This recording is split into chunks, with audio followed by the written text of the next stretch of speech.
সালাম আলাইকুম। শুরু করছি তুমি মৈনাসের আসক্তা পর্ব ৩। লিখেছে জান্নাতুল ফেরদৌস রিমি। প্রফেসর রূপে নিজের স্বামীকে দেখে হতভম্ব হয়ে যায় রিমি। তার চোখ বড় বড় হয়ে যায়, মাথা কেমন যেন ঘুরাচ্ছে। প্রফেসর ডক্টর এয়াসি আর কেউ নয়, বরং তার সদ্য বিবাহিত স্বামী অয়ন চৌধুরী। রিমি এখনো হতভম্ব হয়ে তাকিয়ে আছে। অয়নকে দেখে সবাই একসাথে দাঁড়িয়ে উঠে সম্মান জানালো। রিমিও এখনো ঠাস বসে আছে, যেন সে প্রথম অষ্টম আশ্চর্য কিছু দেখেছে। হ্যাঁ, অয়নকে সে চীনে শহরের নামকরা বিজনেস উম্যান রাহানা চৌধুরীর ছোট নাতি হিসাবে, কিন্তু যাকে নিয়ে সে এত খবরের কাগজে পড়েছে, যার ক্লাস পাওয়ার জন্য সে কত কাঠপুর পড়িয়ে এই কলেজে ভর্তি হয়েছে, সে অয়ন চৌধুরী নিজেই। নিজের কাছে নিজেকে কেমন বোকা বোকা লাগলো রিমির। সে আদৌ ঠিক দেখছে কি নাকি অতিরিক্ত উত্তেজনায় তার চোখ সমস্যা দেখা দিচ্ছে। রিমি বারবার চোখ কসলাচ্ছে, কিন্তু না, কোনো কিছুর পরিবর্তন হচ্ছে না, বরং বারবার অয়নকেই স্পষ্ট দেখতে পারছে সে। জয়িতা রিমির এমন ব্যবহারে কিছুটা হকচকিয়ে রিমিকে বরাবর খোঁচাতে শুরু করলে। রিমি তৎক্ষণাৎ নিজের ভাবনা থেকে বেরিয়ে আসে। জয়িতা ফিস করে বলতে থাকে, কি শুরু করছিস কি? এরকম করছিস কেন? ডক্টর এআরসি কিভাবে আয়ন চৌধুরী হতে পারে? উনি তো রুহানা চৌধুরীর ছোট নাতি। রিমি কিছু অবাক হয়ে অয়নের দিকে তাকিয়ে কথাটি বলে। জয়িতাও কিছুটা অবাক হলে পরক্ষণে বলে ওঠে, হ্যাঁ, কিছুটা আশ্চর্যের বিষয় হলেও এটাই সত্যি। ওনার পুরোনা তো ডক্টর অয়ন রৌজাক চৌধুরী। সবাই ওনাকে ডক্টর এআরসি বলে চিনে। রিমি জয়িতার কথা শুনে দীর্ঘশ্বাস ফেলে। অয়ন লোকটাকে কেমন যেন রহস্যময় চরিত্র মনে হচ্ছে তার কাছে। রিমি গাড়গুড়িয়ে ক্লাসের সবাইকে এক পরক করে নিল। অনেকেই হা করে অয়নের দিকে তাকিয়ে আছে। অয়ন সাদা অ্যাপ্রন পরে দাঁড়িয়ে আছে, সবার উদ্দেশ্যে লেকচার দিচ্ছে। সবাই কি সুন্দর তা গিলছে। গিলাটাও স্বাভাবিক, ইয়াং প্রফেসর বলে কথা। কিছু কিছু মেয়েরা তো ডক্টর ইয়াসি ফার্স্ট ক্লাস মিস করবে না বলে সকাল সকাল এসে ক্লাসে পৌঁছে গিয়েছিল। রিমি নিজের পাশে জয়িতার দিকে তাকিয়ে, জয়িতাও গালে হাত দিয়ে এক জ্ঞানে ওয়েনের দিকে তাকিয়েছে। রিমি জয়িতাকে মৃদু ধাক্কা দিয়ে বলে, এত বড় হা করছিস কেন? মশা ঢুকে যাবে কিন্তু। জয়িতা বিরক্ত হলো, যাকে বলে চরম বিরক্তি। তবু রিমির কথাই উত্তর দিল। নাক মুখ খিচে ওয়েনকে দেখতে লাগলো। হঠাৎ ওয়েন গম্ভীর সুরে বলল, মিস রিমি। অয়নের মুখে নিজের নাম শুনে সঙ্গে সঙ্গে উঠে দাঁড়ালো রিমি। অয়ন গম্ভীর মুখে প্রথম বেঞ্চটাকে ইশারা করে বলল, কাম ফার্স্ট। রিমি গুটি গুটি পায়ে কথা না বাড়িয়ে সামনের দিকে এসে বসলো। অয়ন আরেকটি অদ্ভুত কাণ্ড ঘটিয়ে বসলো। রিমির সামনে বেঞ্চে বসিয়ে বাকিদের কিছুটা দূরে যেতে বলল। সবাই রিমির থেকে কিছুটা দূরত্ব নিয়ে বসলো। সামনের বেঞ্চে রিমি ব্যতীত কেউ নেই। রিমি অবাক হয়ে বলে, আমাকে সামনে বসালেন কেন? অয়ন বাঁকা হেসে বলে, যেন আপনাকে খানিকক্ষণ মন ভরে দেখতে পারি। অয়নের কথাই পুরো ক্লাসের চোখ বড় বড় হয়ে গেল। চোখ দিয়ে রিমির দিকে তাকালো। রিমু খানিকটা অস্বস্তিতে নিচু হয়ে রইল। লোকটা কি বলছেটা কি? লোকটার মাথায় নিশ্চিত সমস্যা রয়েছে।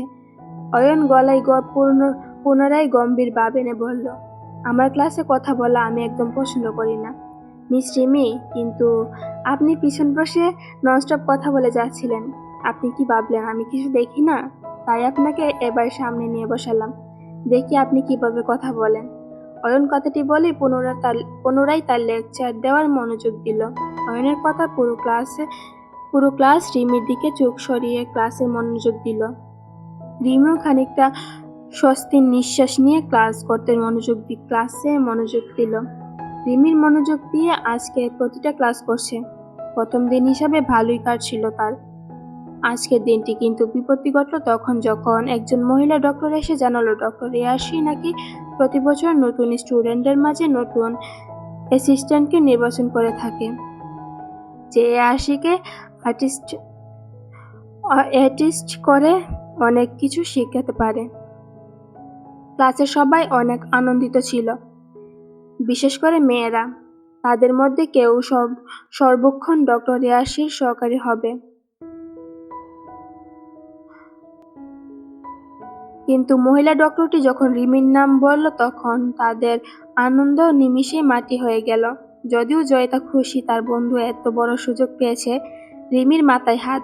ক্লাসের মেয়েরা কেমন হিংসার চোখে তার দিকে চেয়ে আছে। রিমি বিড়বিড় করে বলে, লোকটা চাইছেটা কি?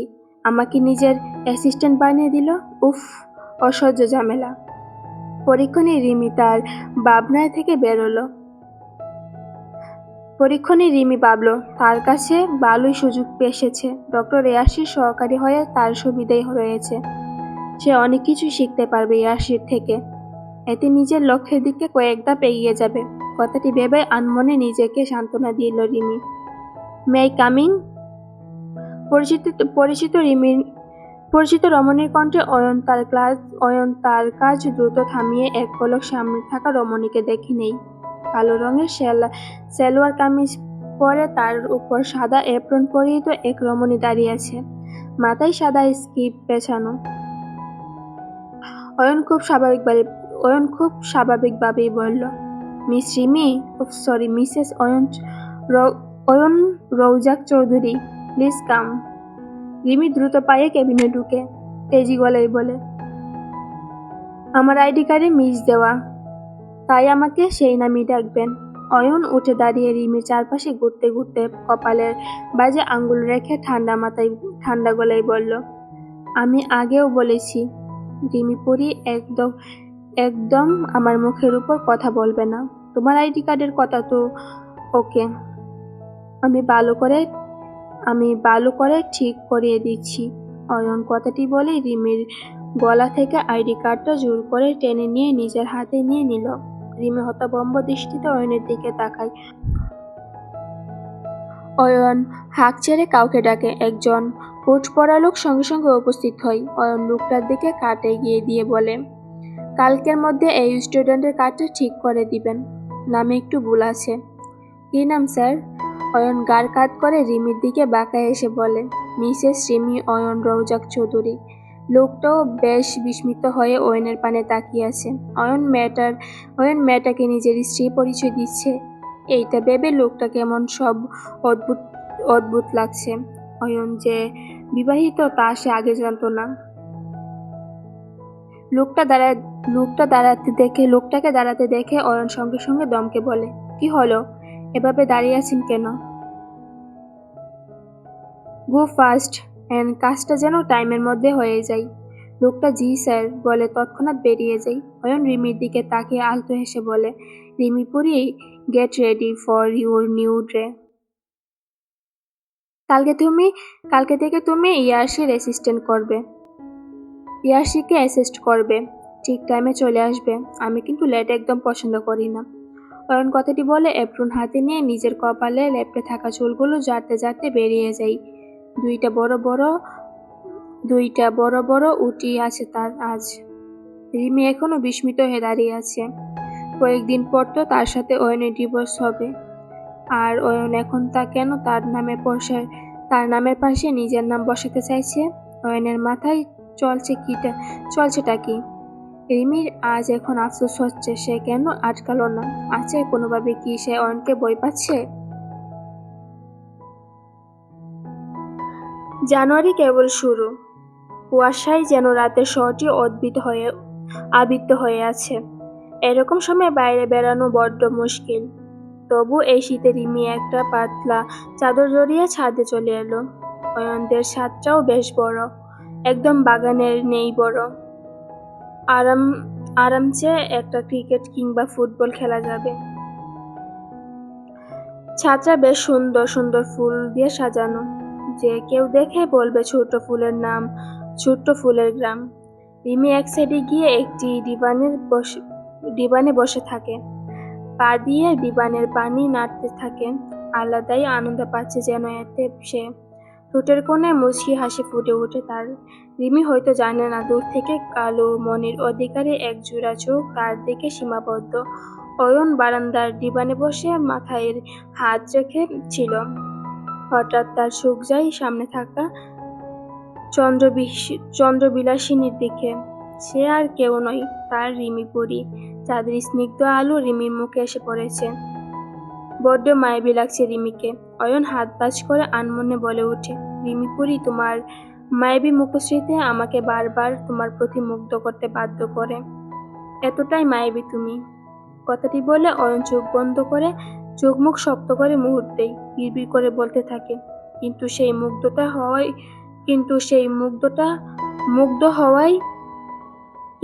মুগ্ধ হওয়ার অধিকারটাও শুধুমাত্র আমার।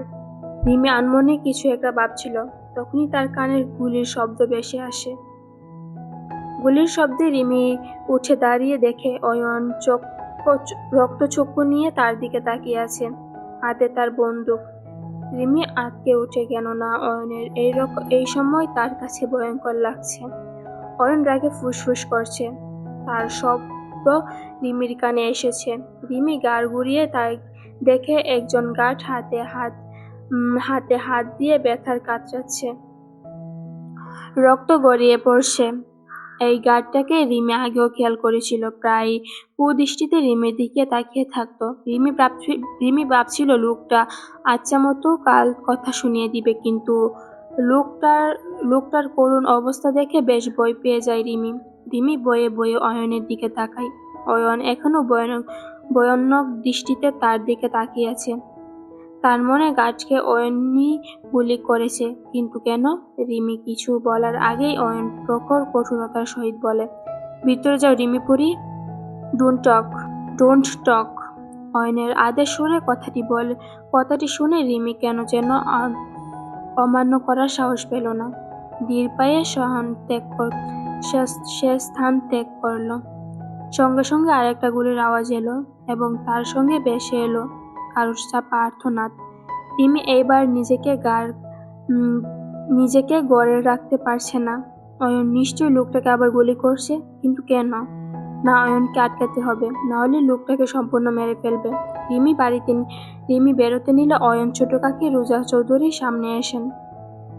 সন্দেহের গলায় বলেন, এই মেয়ে এত রাতে ঘর থেকে বেরিয়ে কোথায় যাচ্ছ তুমি? গুলির শব্দ এলো, আমাকে যেতে দিন, না হলে উনি লোকটাকে মেরে ফেলবে। রোজা চৌধুরী এবার খানিকটা মুখ বেঁকিয়ে বলেন, যত সব ডং। বলি মেয়ে, এইসব নতুন কিছু না। অয়নের মাথায় একবার রক্ত চেড়ে গেলে যা খুশি করে, পাগল হিংস্র বাঘ। একবার রেগে গেলে কি হয় জানো? একবার থাবা মারলে আর বেঁচে থাকার উপায় থাকে না। অয়ন হচ্ছে সেই পাগল হিংস্র বাঘ। এখন ওর দ্বারে যাওয়া মানে নিজ ইচ্ছাই বাঘের গর্তে ঢোকা। তাই বলছি, নিজের ঘরে যাও মেয়ে। রোজা চৌধুরী কথাটা বলেই নিজের ঘরের উদ্দেশ্যে রওনা হয়। রিমি দমে যায় না। অয়ন এইবার একটু বেশি বাড়াবাড়ি করেছে, তাই তার কৈফিয়ত অয়নকে দিতে হবে। কেন করছে এমন সে? অয়ন বন্দুক তাক করে গার্ডের চোখ বরাবর আরেকটি গুলি করে। গার্ডটি মাটিতে লুটিয়ে পড়ে, রক্তাক্ত হয়ে পড়েছে এক প্রকার। অয়ন অন্য গার্ডটির দিকে তাকিয়ে গর্জে উঠে বলে, এই নর্দমার কিট খেয়ে এখনই বাইরে ছুঁড়ে ফেলে আই। চোখ একেবারে অন্ধ করে দিবি, যেন কারোর দিকে চোখ তুলে তাকানোর আগে ওর হৃদয় কেঁপে ওঠে। গার্ডরা সঙ্গে সঙ্গে সেই রক্তাক্ত গার্ডকে নিয়ে চলে যায়। অয়ন এখনো রাগে ফুঁসছে, সামনে যা পাচ্ছে তাই ছুঁড়ে ফেলছে। তার ইচ্ছে করছে নিজ হাতে এই গার্ডের চোখ উপড়ে ফেলে দিতে। কেমন বাজে দৃষ্টিতে তার রিমি পরির দিকে তাকিয়েছিল। অয়ন চুল খামচে বিছানায় বসে থাকে কিছুক্ষণ, রাগে এখনো ফুঁসছে সে।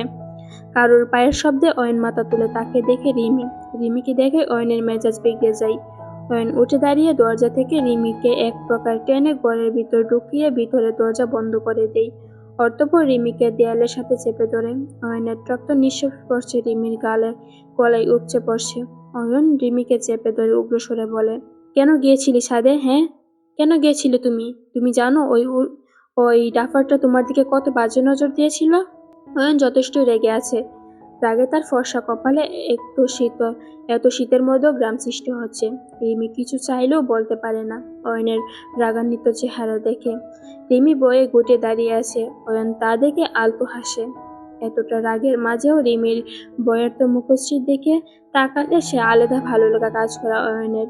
অয়ন চোখ বন্ধ করে ধীরে ধীরে কণ্ঠে বলে, ভয় পেও না রিমি পরি, তোমার বয়ার্ত মুখশ্রীতে আমার বুক তোলপাড় সৃষ্টি করে। অদ্ভুত ভালো লাগে সবকিছু। কিন্তু কেন? রিমি ধীর পায়ে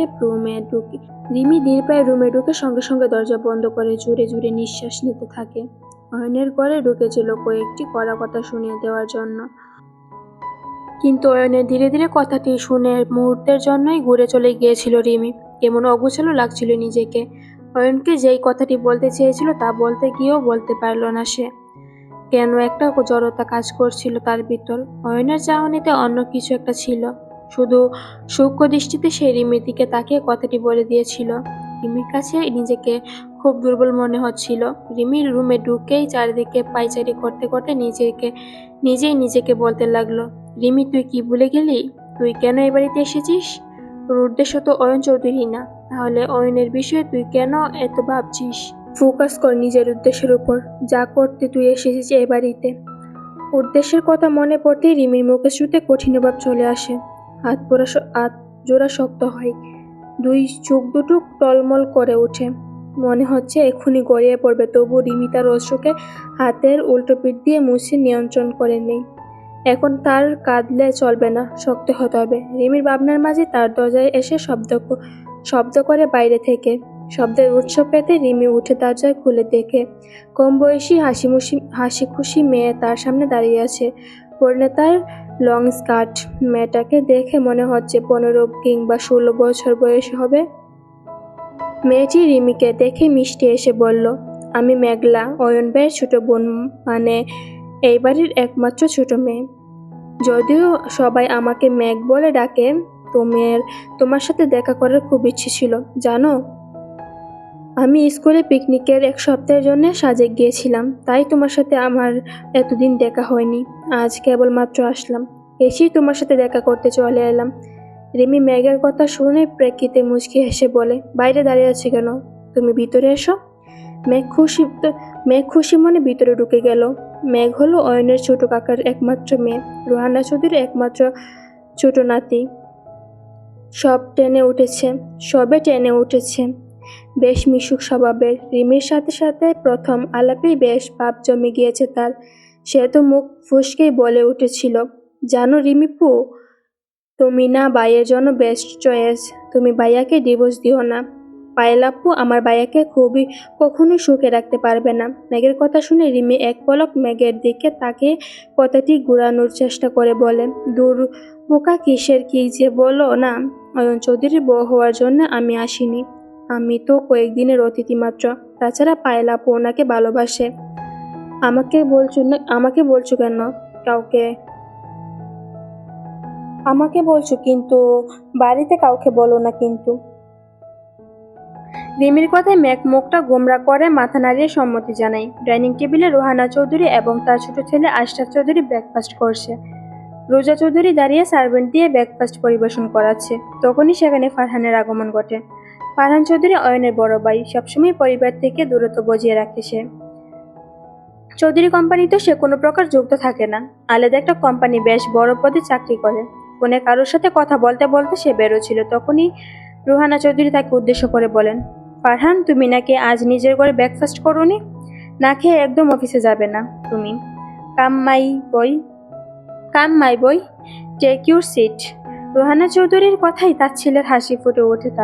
তার ছেলের সুরেই বলে, আমার জন্য এত কনসার্ন, আর এর জন্য থ্যাংক ইউ গ্র্যান্ডমা, বাট তোমার এত কনসার্ন লাগবে না।